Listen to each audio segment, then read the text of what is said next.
Les directives pour une pêche artisanale durable sont un ensemble d'accords internationaux portant sur la gestion et le développement de pêches artisanales durables.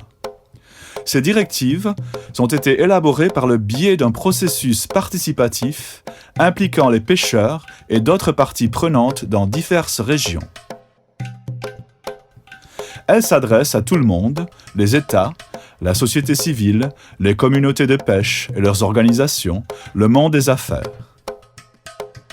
Le droit international relatif aux droits humains est au cœur de ces directives. Cela implique que les structures de gouvernance et de gestion des pêches artisanales doivent s'assurer que toutes les activités respectent et protègent les droits humains de chacun. Ceci inclut le droit à l'égalité des pêcheurs, le respect de leur culture, le droit des femmes et des peuples autochtones, le droit d'être consultés et de participer au processus décisionnel, le droit à une gestion transparente et responsable. À ce titre, les pêcheurs artisanaux doivent pouvoir participer à la mise en œuvre de ces directives. Les directives reconnaissent que la gestion responsable des pêches, les droits de la personne et le développement durable vont de pair.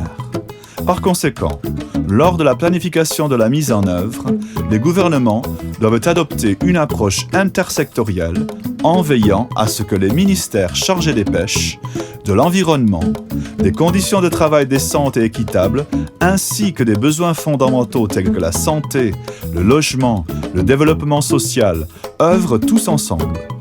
Les gouvernements doivent aussi coopérer à tous les niveaux, depuis le niveau local jusqu'au niveau régional et international.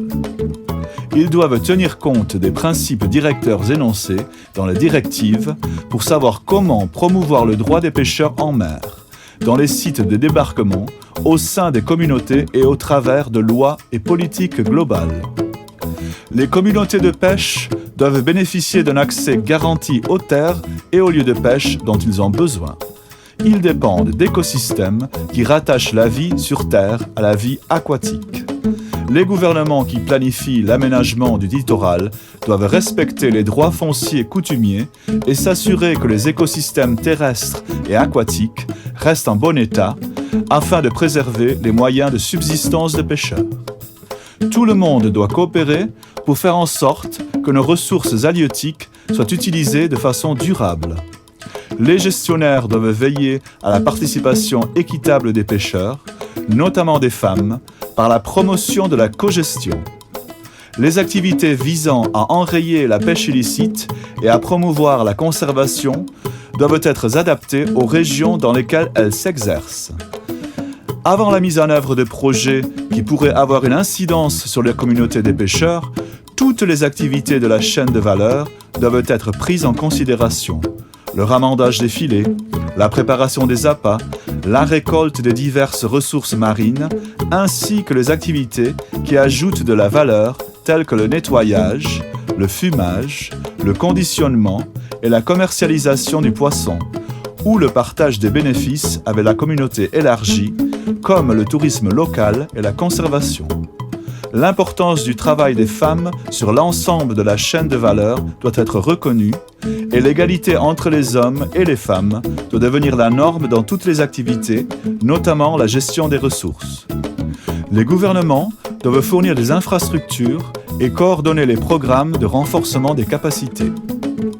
Ils doivent également travailler avec les pêcheurs afin de développer des technologies de l'information et de la communication innovantes et peu coûteuses. Elles permettent aux artisans pêcheurs de saisir et de partager leurs données, d'avoir accès aux informations sur les marchés et les échanges, de contrôler la chaîne de valeur de façon plus efficace et de promouvoir la traçabilité. Elles peuvent en outre aider à changer les rapports de forces inégaux sur le marché et à renforcer l'obligation de rendre des comptes à leurs coopératives ou associations locales. Les communautés de pêche artisanale ont besoin d'avoir accès aux informations et à la technologie afin de promouvoir la sécurité en mer, documenter les connaissances locales des pêcheurs et les habiliter à participer pleinement au processus de surveillance, de recherche et de gestion. Cela peut aussi renforcer leur capacité à répondre aux risques de catastrophes et au changement climatique de façon adaptive. Pour que les principes des directives soient atteints, les pêcheurs doivent participer à toutes les étapes du processus de mise en œuvre. Les directives permettront ainsi que la voix des artisans pêcheurs soit entendue et que leurs droits humains soient reconnus à tous les niveaux.